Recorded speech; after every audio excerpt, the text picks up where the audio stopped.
bit of an update on the XK Falcon. We've pulled out the motor of it so that we can get the donor car in today and start mocking it up, maybe. We're thinking about taking out the front at some point today. Just got to undo a couple of bolts. It's actually pretty simple.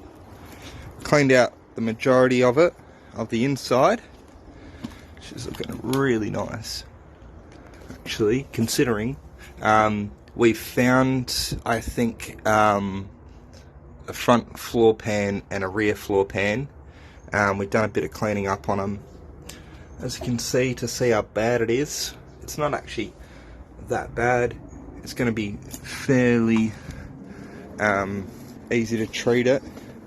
We're going to strip all this back because it seems to be mostly body filler. If you see that white strip there, yeah, I can show you.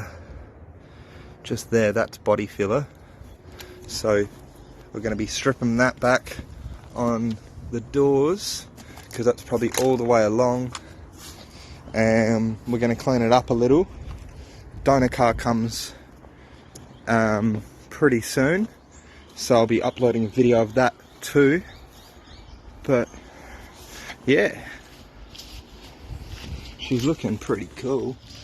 Can't wait to see what the seats look like inside of it.